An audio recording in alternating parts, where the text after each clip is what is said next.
నమస్కారం. ప్రభుత్వ పథకాల అప్డేట్స్ ముఖ్యంగా ఇందిరమ్మ ఇండ్లకు సంబంధించి ప్రతి అప్డేట్ మన ఛానల్లో అందిస్తుంటాను. తప్పకుండా సబ్స్క్రైబ్ చేసుకోండి. వీడియోస్ మాత్రం లైక్ చేస్తూ ఉండండి.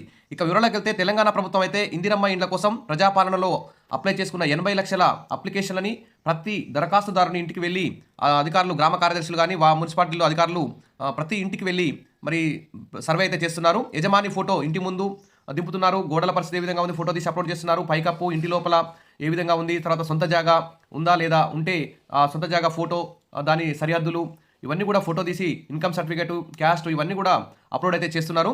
మరి మీ ఇంటిని సర్వే చేశారా లేదా, చేయకపోతే మీ గ్రామంలోని అధికారిని కానీ మీ పట్టణంలోని అధికారిని కానీ కలిసి మీ ప్రజాపాలనలో అప్పుడు ఇచ్చిన దరఖాస్తుకు సంబంధించి మీకు రిసిప్ట్ ఇచ్చారు, ఒక చిట్టి ఇచ్చారు. ఆ చిట్టి తీసుకొని అధికారులకు చూపించి మీరు మీ ఇంటిని సర్వే చేయించుకోండి. ఒకవేళ ఇప్పుడు ప్రజాపాలనలో కొంతమంది అప్లై చేశారు, కానీ ఇప్పుడు గ్రామ కార్యదర్శులకు కానీ పట్టణంలో అధికారులకు కానీ సర్వే చేసే అధికారులకు మీ పేరు కనిపించట్లేదు, మీ ఫోన్ నెంబర్ పనిచేయట్లేదని చెప్తున్నారు. వారు కూడా మరి ఒకవేళ మీ పేరు అందులో లిస్టులో లేకపోతే వెంటనే మీరు మీ ఎండిఓ కానీ ఎంఆర్ఓ కానీ సంప్రదించి అక్కడ మళ్ళీ అప్లై అయినా చేసుకోండి, లేకుంటే దాన్ని సరి చేయించుకోండి. తర్వాత అప్పుడు ప్రజాపాలనలో అప్లై చేసినప్పుడు ఉన్నటువంటి యజమాని మరణిస్తే మళ్ళీ కూడా అప్లై చేసుకోండి. ఇంకా కొత్త వారు ఎవరైనా కొత్తగా పెళ్ళైన వాళ్ళు, విడిపోయి వేరుగా ఉంటున్న వాళ్ళు, వీళ్ళందరూ కూడా అప్లై చేసుకోవాలంటే వెంటనే మీ మండలంలోని ఎండిఓ ఎంఆర్ఓ ఆఫీస్కి వెళ్ళి అప్లై చేసుకోండి ఇందిరమ్మ ఇండ్ల కోసం. ఫస్ట్ అయితే రేషన్ కార్డు ఉన్నా లేకున్నా ఇందిరమ్మ ఇల్లు ఇస్తున్నారు. ఎంఆర్ఓ జారీ చేసిన ఇన్కమ్ సర్టిఫికేట్ ఆధారంగా ఇస్తారు. తర్వాత మీ కొంతమంది ఏమంటున్నారంటే మేము హైదరాబాద్లో ఉంటున్నాం, మాకు ఎక్కడ ఇస్తారు ఇల్లు అంటే, ఎక్కడ లోకల్ ఎక్కువ రోజులు ఉంటే అక్కడనే మీకు ఇల్లు ఇస్తారు. కాబట్టి మీ అధికారులు మిమ్మల్ని పరిశీలిస్తారు. అసలు మీరు ఇక్కడ ఏ ప్రాంతానికి లోకల్ ఉన్నారు అనేది అధికారులు పరిశీలించి మీకు ఇల్లు మంజూరు చేస్తారు, ఊరికనే ఇవ్వరు. కాబట్టి మీరు ఎక్కడ లోకల్ అయితే అక్కడే ఇల్లుకి అప్లై చేసుకొని అక్కడనే ట్రై చేయండి. ఇక ఇందిరమ్మ ఇళ్లకు సంబంధించి విధి విధానాలు.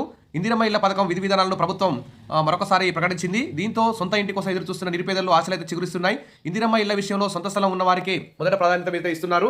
స్థలం లేని వారికి రెండో ఫేజ్లో 75 గజాల స్థలం కూడా ఇస్తారని చెప్పేసి మంత్రి పొంగులేటి శ్రీనివాసరెడ్డి అయితే ప్రకటించారు. కాబట్టి ఇందిరమ్మ ఇళ్ల విషయంలో ఫస్ట్ అయితే ఇప్పుడు సొంత స్థలం ఉన్న వాళ్ళు రేషన్ కార్డు ఉన్నా లేకున్నా అప్లై చేసుకోండి. ఇంకా కొంతమంది ఏంటంటే గత ప్రభుత్వ హయాంలో మరి ఇండ్లు శాంక్షన్ అయ్యాయి, కానీ నిర్మాణమైన అసంపూర్తిగా నిలిచిపోయిన ఇండ్లు ఉన్నాయి, డబుల్ బెడ్రూమ్ ఇండ్లు మధ్యలో ఆగిపోయినాయి. మరి వాటి మీద అయితే ఇంకా స్పష్టత అయితే ఇవ్వలేదు. సీఎం గారు అయితే మధ్యలో ఆగిపోయిన ఇళ్లకు సంబంధించి కూడా రిపోర్ట్ అడిగారు. దానికి సంబంధించి 7,000 కోట్లు అవసరమవుతాయని చెప్పేసి అధికారులు అయితే చెప్పారు. మరి దీని మీద సీఎం గారు ఎలాంటి క్లారిటీ అయితే ఇవ్వలేదు. ఇప్పుడు అసెంబ్లీ సమావేశాలు ఏమైనా నిర్ణయం తీసుకుంటే అప్డేట్ రాగానే అందిస్తాను. ఇక డబుల్ బెడ్రూమ్ గత ప్రభుత్వ హయాంలో డబుల్ బెడ్రూమ్ ఇళ్ల పంపిణీలో అప్పటి ప్రజాప్రతినిధులు జోక్యం పెరగడంతో ఆ పథకం అయితే వివాదాస్పదం అయిపోయింది. దీంతో అక్కడక్కడ కొన్ని ఇళ్లు పంపిణీకి నోచుకోగా అధిక భాగం వృధాగా ఉన్నాయి, కొన్ని మధ్యలోనే ఆగిపోయాయి. ప్రజాపాలన కార్యక్రమంలో భాగంగా గ్రామ పట్టణ సభల్లో స్వీకరించిన దరఖాస్తులను పరిశీలించి అర్హులైన వారికి మంజూరు చేసే అవకాశాలు ఉన్నాయని ప్రభుత్వం అయితే చెప్తుంది. వాటికి తోడు నియోజకవర్గానికి 3,500 ఇళ్లు మంజూరు చేస్తున్నారు. వాటికి తోడు రిజర్వ్డ్ కోటా కింద మరికొన్ని ఇళ్లు ప్రభుత్వం మంజూరు చేయనుంది. ఈ రిజర్వ్డ్ కోటా కింద ఉన్న ఇళ్లు కలెక్టర్తో పాటు ఇన్ఛార్జి మంత్రి ఆధీనంలో ఉంటాయి. అవసరాన్ని బట్టి అర్హులైన వారికి వాటిని అప్పటికప్పుడు మంజూరు చేసే వెసులుబాటు ఆ స్థానిక ఇన్ఛార్జి మంత్రికి కలెక్టర్కి అయితే ఉంటుంది. ఇక రాష్ట్ర వ్యాప్తంగా దరఖాస్తులు పరిశీలించి ఈ డిసెంబర్ నెలాఖరు వరకు మరి సర్వే పూర్తి చేసి ఎంపిక ఫైనల్ లిస్టు ఇందిరమ్మ ఇండ్లకు గ్రామాల వారీగా పట్టణాల వారీగా ఎవరు అర్హులు అనే దాన్ని మరి ఫైనల్ లిస్ట్ తయారు చేయాలని చూస్తున్నారు. దీని ఎంపిక బాధ్యత మాత్రం ఎంఆర్ఓ, ఎండిఓ, ఇందిరమ్మ కమిటీలు, తర్వాత కేంద్ర ప్రభుత్వం యాప్, రాష్ట్ర ప్రభుత్వం ఇందిరమ్మ ఇండ్ల యాప్, ఈ అన్ని సహకారాలతోటి మరి తీసుకుంటారు. కాబట్టి అవకతవకలకు ఆస్కారం లేదని చెప్పి ప్రభుత్వం అయితే చెప్తుంది. ఇక ఇందిరమ్మ ఇళ్ల లబ్ధిదారుల ఎంపిక తుది నిర్ణయాన్ని ప్రభుత్వం తహసీల్దార్లకు అప్పగించింది. ఎంపిక ప్రక్రియ మొదట ఎమ్మెల్యేల కనుసన్నల్లో ఉంచాలని ప్రభుత్వం ప్రకటించినప్పటికీ మరి వివాదం వస్తుందనే ఉద్దేశంతో తహసీల్దార్లకి, ఎండిఓలకి, ఆర్డీఓ, కలెక్టర్లకి అప్పగించి ఇందిరమ్మ కమిటీల ఆధ్వర్యంలో ఈ సెలక్షన్ గ్రామ సభల ఆధ్వర్యంలో మరి గ్రామ సభలో చేస్తామని చెప్పి ప్రభుత్వం అయితే ప్రకటించింది. ఇక ఎమ్మెల్యేల పరిధిలో ఉంటే ఆయా గ్రామాల్లో మరి రాజకీయ నాయకులు తమకు అనుకూలంగా ఉండేవారికి ఇల్లు కేటాయించే అవకాశం ఉంటుంది. దీంతో అర్హులకు ఇల్లు అందుతాయో లేదో అనే సందేహాలు ఉన్నాయి.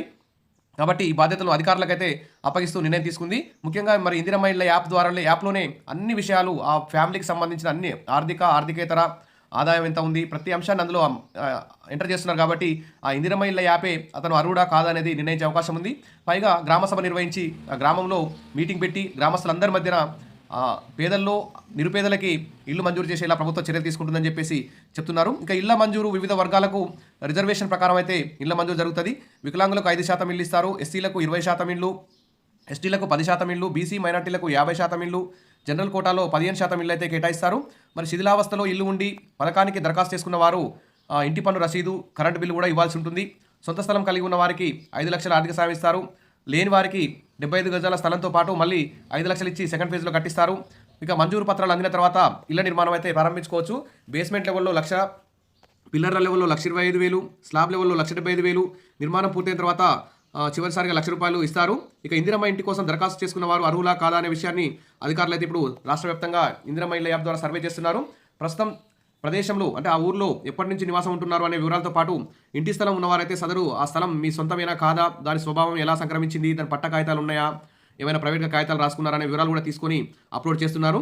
ఇవన్నీ పక్కాగా ఉంటేనే మంజూరు చేస్తున్నారు. కాబట్టి ఇంకా మీ ఇంటికి సంబంధించి ఇంకా ఏమైనా ఇంకా ప్రతి జిల్లా నుంచి టోల్ ఫ్రీ నెంబర్లు కూడా ఇవ్వమని ప్రభుత్వం అయితే ఆదేశాలు జారీ చేసింది. ఇప్పటివరకైతే హన్మకొండ, రంగారెడ్డి, నల్గొండ జిల్లా కలెక్టర్లు అయితే ఇందిరమ్మ ఇళ్లకు సంబంధించిన సందేహాలకు సంబంధించి టోల్ ఫ్రీ నెంబర్లు అయితే ఇచ్చారు. దానికి సంబంధించి మన వీడియోలో కూడా పెట్టాను, చూసుకోండి. ఇంకా ఇందిరమ్మ ఇళ్లకు సంబంధించి ఇంకా ఏమైనా డౌట్స్ ఉంటే కామెంట్ సెక్షన్లో పెట్టండి, క్లియర్ చేస్తాను. Wish all the best. మరిన్ని అప్డేట్స్ కోసం మన ఛానల్ని ఫాలో అవుతుండండి, లైక్ చేయండి. Thank you.